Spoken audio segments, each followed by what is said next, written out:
Red Willow, Montana Territory. Winter, 1883. The wind that morning carried more dust than mercy. It rolled down from the iron-gray masses of the mountains like an old animal wheezing through its ribs, scattering ice crystals through the frozen alleys of Red Willow. It was a town built of exhaustion and timber, where the smell of wood smoke and wet wool clung to the planks. Men shouted louder than the horses, their breath pluming in white clouds, and silver coins clinked like the world's only prayer. Somewhere behind all of it came the dull rhythm of a hammer striking wood. The auction block was being tested for weight. They were selling again.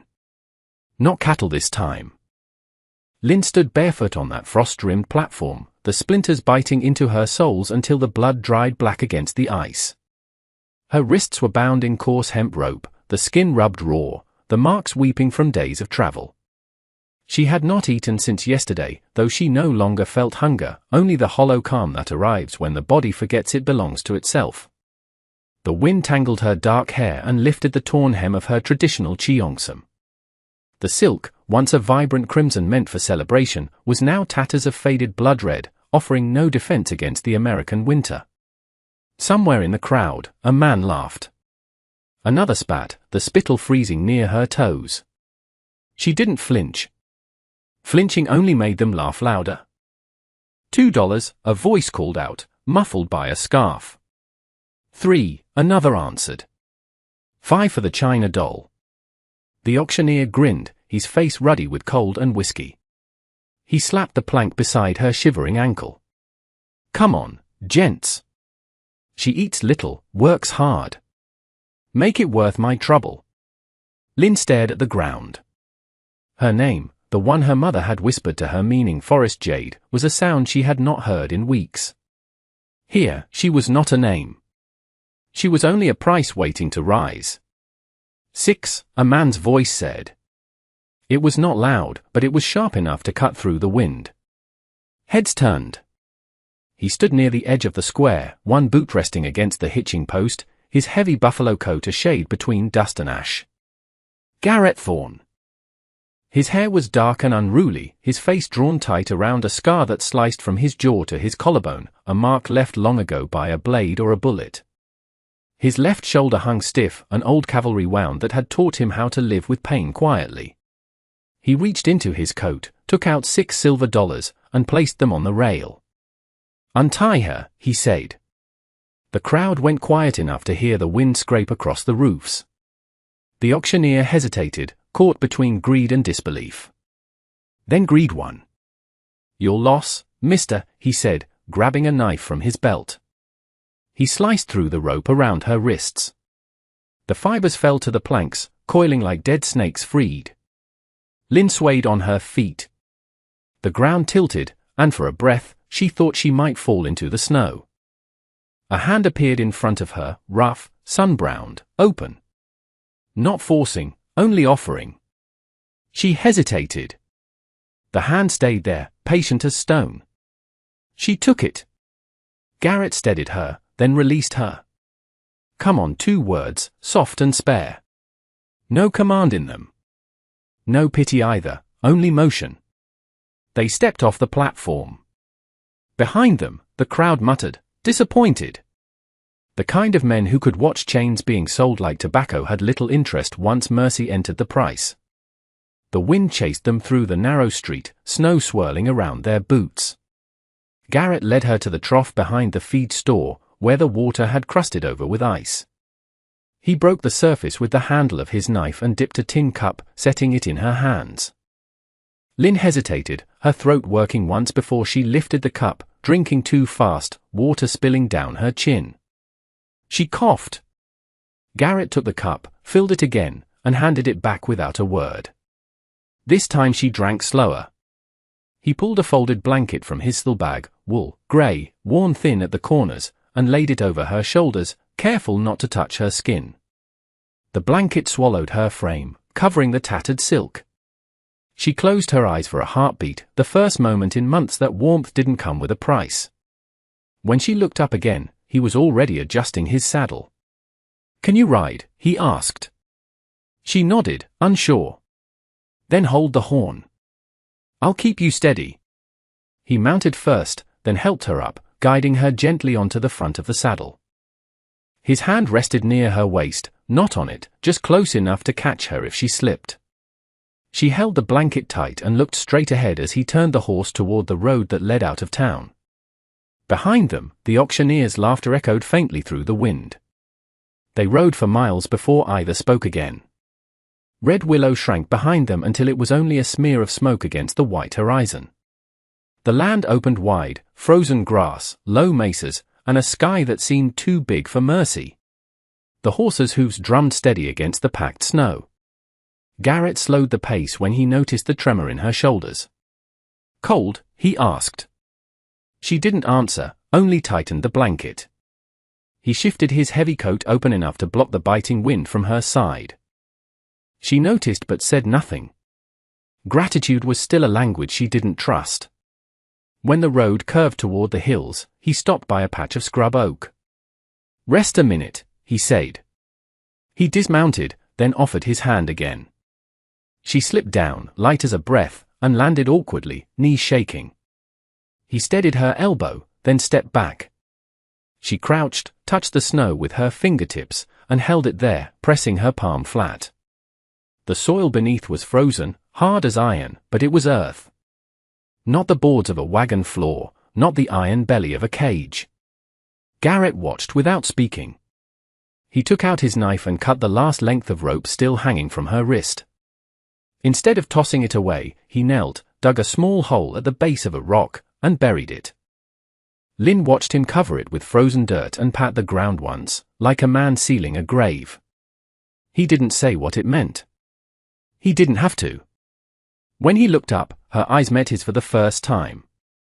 "Eat," he said, handing her a strip of jerky. She took it, bit carefully, chewing slow.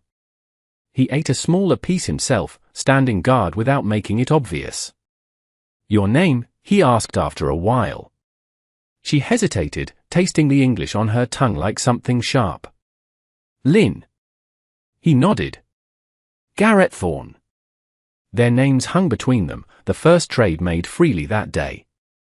By dusk, the air turned colder. They followed a dry creek bed that led toward the distant outline of Garrett's ranch. The horizon blazed in copper light, and every shadow stretched long like a warning. When the cabin finally came into view, Lynn blinked as if unsure it was real. A small wooden house crouched near a split-rail fence, one corner of the roof sagging under the weight of accumulated snow. Smoke drifted thinly from the chimney. It wasn't much, but it stood, and it was quiet. Garrett dismounted, wincing as his shoulder caught. "Here," he said, motioning for her to wait. Then he offered his hand again for balance. As she climbed down, she touched it briefly, then pulled away, keeping distance. Inside, the cabin smelled of dry pine and old leather. A stove squatted near the far wall, still warm from the morning fire. There was one bed, a table with 2 chairs, and shelves lined with jars of beans and flour. Everything was neat, not polished, the kind of order that belonged to someone who'd learned how to live alone. "Sit," he said, pointing to the chair nearest the stove. She hesitated. He nodded once. She sat slowly. He ladled beans from a pot left on the stove into a tin bowl, set it before her, and stepped back. She stared at it, then at him. He leaned against the counter, arms folded. After a moment, she ate fast at first, then slower when she realized he wouldn't take it away. When the bowl was empty, he filled it again without asking. Her hands trembled less now. The firelight caught her cheekbones, sharp from hunger, and the bruises along her neck. Garrett saw but didn't ask. Some stories didn't need telling on the first night. He reached into a trunk near the bed, pulled out a clean flannel shirt and heavy wool trousers. "You can change. I'll check the barn." She waited until the door shut behind him before standing. The blanket slipped to her elbows as she lifted the shirt. It smelled of soap and smoke. She slipped it on, the hem falling nearly to her knees, and pulled on the trousers. The cabin's stillness pressed against her ears. No shouting. No chains clinking. Just the tick of cooling metal and the small crackle of wood. She exhaled for what felt like the first time. Outside, Garrett fed the horse and checked the corral. Mercy, he'd learned, was best given space to breathe. When he returned, she was sitting again, straighter this time.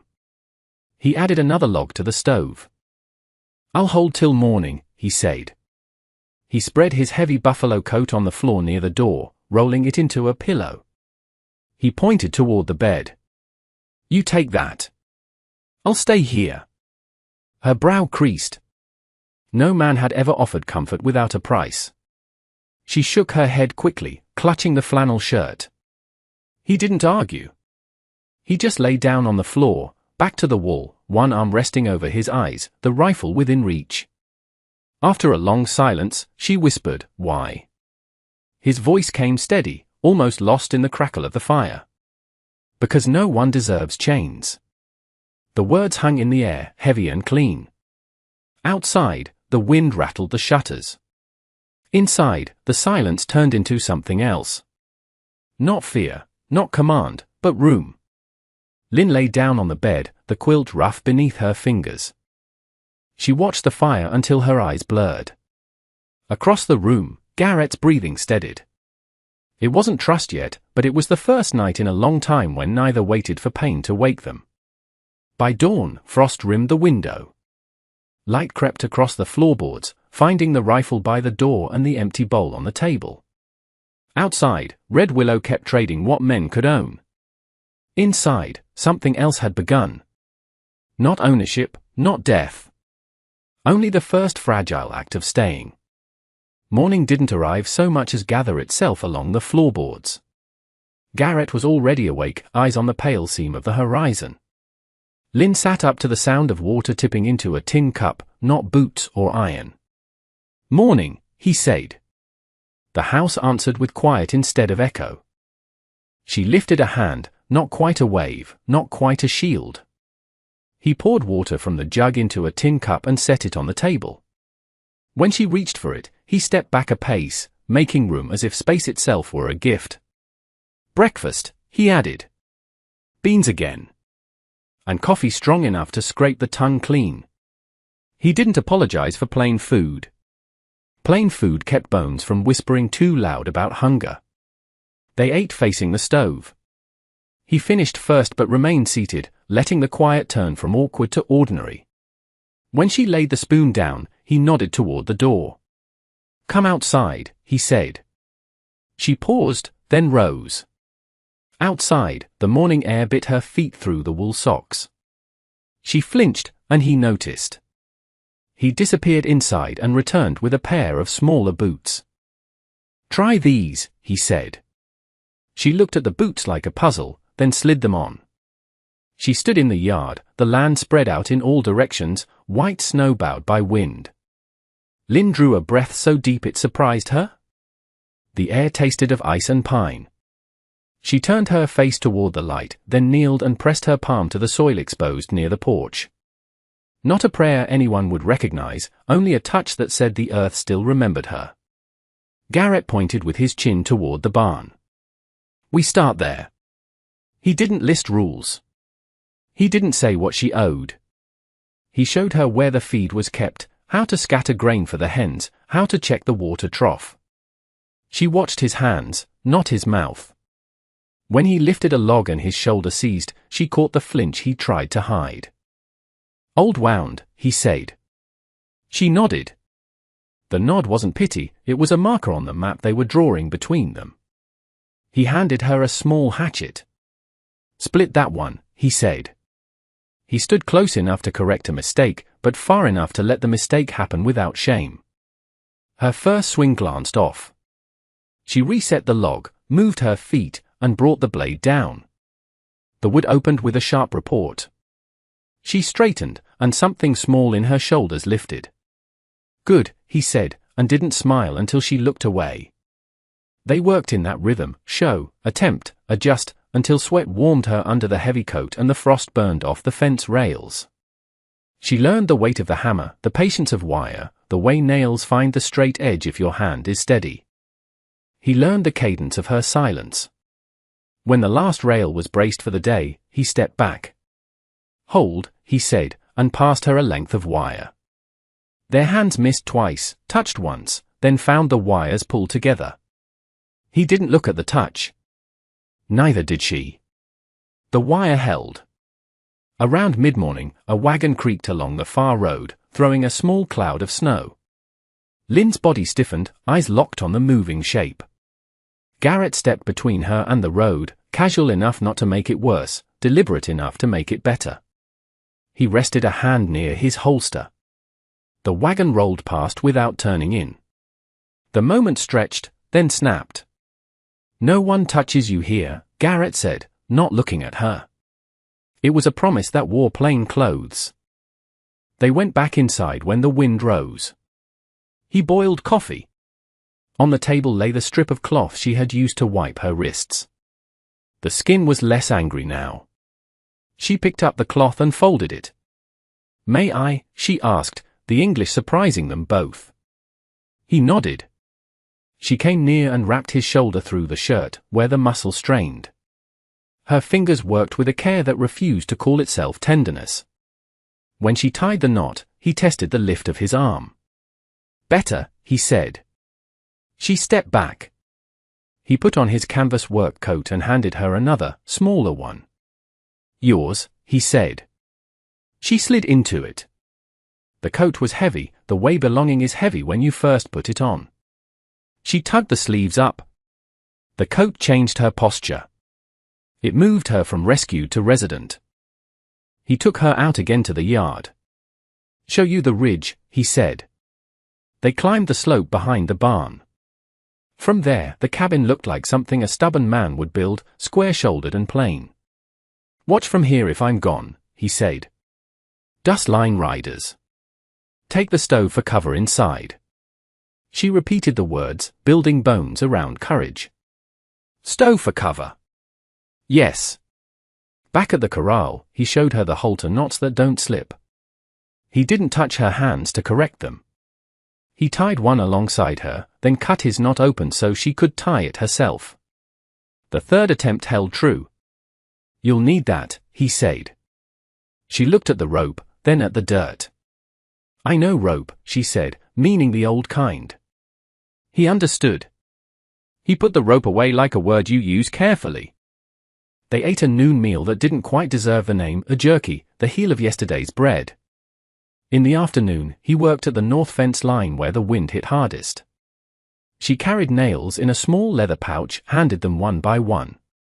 Metal met wood with the clean sound of something agreeing with itself. Toward the middle of the work, she stopped and walked a few steps to the base of a red willow sapling near the fence. She took from her pocket a tiny thing, a jade bead, bone white mixed with green. A piece of the life she had been stolen from. She pressed it into the soil and smoothed the surface with her palm. He didn't ask. Some acts speak clearer when left alone. Clouds gathered. The wind had the cold bite that says evening will not be kind. They finished the last board. Inside, she stirred the pot while he split kindling. When the potatoes were ready, she salted them in her palm and sprinkled it from high, so the salt fell like snow. After they ate, he checked the rifle, then laid it back by the door in plain sight. He wanted her to see readiness was not the same as fear. He pulled a second blanket from the trunk and tossed it onto the bed. "Cold tonight," he said. She looked from the blanket to the floor, then back to him. Her eyes asked a question with trust. "Floor's fine," he said. She held his gaze, then pointed. "Bed. Floor. Him." Then the space beside her on the mattress, a small gesture drawn in the air. "Careful. Deliberate." She left a space, not an invitation to cross, but an acknowledgement that the door had two sides. He stared a beat too long, then shook his head once. The kind of refusal that contained respect. "Not yet," he said. That yet was a bridge built from a single plank. Night fell fast. The storm began as a moan of cold air dragging itself across the hills. The cabin held. Lynn sat with her back to the bedpost. He took the chair, the rifle within reach. "You bought me," she said, words picked carefully. "Then you buried the rope." He stared at the stove. I paid to enterprise. That's all. She waited. Men take what they can, he went on. I've been one of those men. Not like them, he nodded toward town. Different uniform. Same noise in the head. She watched him. War. War, he said. I came home to nothing that looked like home. She nodded. Once, I had home, she said, hand touching her chest then opening outward. I had words, she let the hand fall. They let the stove answer for a while. He stood and peeled his shirt away from his shoulder, just enough for her to see the puckered seam of the old wound. She didn't move toward it. She only looked, and then met his eyes, saying without saying, I see the thing that shaped you. He pulled the shirt back on. You stay as long as you want, he said. If there's somewhere else, I stay, she said. The words surprised her with their certainty. They surprised him with how much room they made in his ribcage. He nodded. He stood and banked the fire. Good night, he said. She answered in her language first, then in his. Good night. The storm thinned toward midnight. In the space between the bed and the door, between the one who had been owned and the one who had helped unwrite it, a new truth began to take shape. Not safety exactly. Not yet. But shelter. By morning, there would be more work. A nail would split a board and need replacing. But when the first light fingered the floorboards, it would find 2 coats hanging on the wall instead of 1. Red Willow, Montana Territory. Early winter, 1883. The frost came early that year, singing underfoot like breaking glass. Garrett woke before sunrise, checked the stove, then stepped outside. He could see his breath and the long road that cut through the valley. Inside, Lynn stirred the fire to life. She had learned the rhythm of this place. The cabin had become a heartbeat she could trust. But that morning, the sound on the road didn't belong to safety. It was the slow, measured crunch of wagon wheels over frozen dirt. Garrett heard it first. He looked toward the ridge and saw a dark shape moving against the dawn. A wagon, 2 horses, and 3 men. He called through the open door. Stay inside. Lynn stepped to the window. Who? He didn't need to answer. It was someone who believed ownership was the same thing as order. The wagon pulled up. The man in front wore a black coat and a deputy's badge. Beside him sat a merchant with soft hands. The third was just muscle. Morning, Mr. Thorne, Deputy Hatcher said, his tone friendly in the way snakes are smooth. Word in town says you bought yourself property that wasn't for sale. Garrett wiped his hands on his coat. Don't own property, he said. That's the trouble, the merchant, Mr. Finch, cut in. The girl. Chinese stock belonging to a holding company out of San Francisco. Paper says she was indentured labor. You can't just walk off with assets. Garrett looked at him. You calling a person an asset? That's the term on record. Lynn stepped into the doorway. Her hair was tied back, her face calm but pale against the cold. The merchant pointed. That's her. Garrett didn't turn. You'd best put that hand down, he said, voice level. The finger lowered. The deputy cleared his throat. Now, I'm sure we can settle this. You turn her over, no harm done. Garrett's eyes moved to the fence line. This land's mine, he said. Fence runs true. Nobody crosses it without an invite. The deputy smiled. Law says. The law's a long way from here, Garrett said. The air froze harder than the ground. The merchant shifted. We'll come back with a warrant. Do that, Garrett said. Bring a judge who still remembers the word man. The deputy looked past Garrett to the figure in the doorway. You can speak for yourself. You want to stay with this man. The question hung between them like a drawn blade.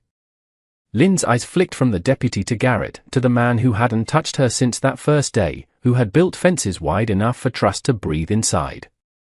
She stepped off the threshold, boots crunching frost, and walked until she stood at Garrett's side. "I stay," she said. The deputy opened his mouth, but her tone stopped him. It wasn't defiance shouted, it was truth. "I stay here," she repeated. "No one owns me." Garrett didn't move. The words did more than any rifle could. The merchant muttered, turned the reins, and pulled the horses around. The deputy lingered a second longer, then spat into the dirt. "You just bought yourself trouble, Thorne." "Already paid," Garrett said. The wagon rolled away, leaving tracks like scars in the frost. Lynn stood watching until they disappeared. Her hands trembled, not from fear, but from the sudden release of it. Garrett reached for his gloves. "You spoke good," he said. She looked at him. "I spoke true." He nodded, then bent to check the fence rail nearest the road, as though fixing what men had touched could make the morning right again. She joined him without a word. When they finished, she stood and pressed her palm flat against the wood. "This fence," she said. "Not to keep me in." "No," Garrett said. "To keep the world out." That evening, the cabin smelled of coffee and smoke. Lynn sat near the window sewing a tear in her coat. Garrett cleaned the rifle. When she finished sewing, she spoke without looking up. "They will come again." He exhaled. "Maybe. Maybe not. Men like that depend on how bored the world gets." She nodded. "If they come, I stand with you." He smiled, just a corner of his mouth. "You already did." Outside, the last light of day faded. The air smelled of snow. Garrett went to the door and looked out. The fence gleamed silver. Every board straight.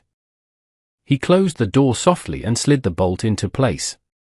Inside, the warmth held steady. The house no longer echoed. It sounded lived in. Red Willow, Montana Territory. Late winter, 1883. Snow fell quiet that morning, soft enough to hear it land. Lynn stood on the porch, wrapped in Garrett's coat, watching the flakes melt against her hands. The ranch below lay still. Smoke curled from the chimney. Behind her, Garrett poured coffee. "Fence won't last till spring," he said. "Then we build again," she answered. They stood side by side, steam rising between them. The silence no longer felt hollow. It had weight. Warmth. It had been months since the men came. None had returned. Peace had grown in the shape of ordinary days, fixing rails, baking bread. Lynn laughed sometimes now, the sound brief but real. That afternoon, he brought a small package from town. A silver locket, plain and empty. "No picture," he said. Didn't seem right to choose one. Lynn turned it in her palm. "Then it waits," she said. "For something that belongs." They ate supper by lamplight. Outside, the wind softened. Garrett watched her hands move, steady and certain, and thought of the auction square of 6 silver coins falling like thunder. He'd bought freedom for a stranger and found something harder to name. "You ever think about leaving?" he asked. She looked up, eyes calm. "I think about before," she said. "But before is gone." "And after?" "After is here." He nodded. That was enough. When dawn returned, the frost had melted from the windows. Lynn stepped outside, pressed her palm to the young red willow she'd planted.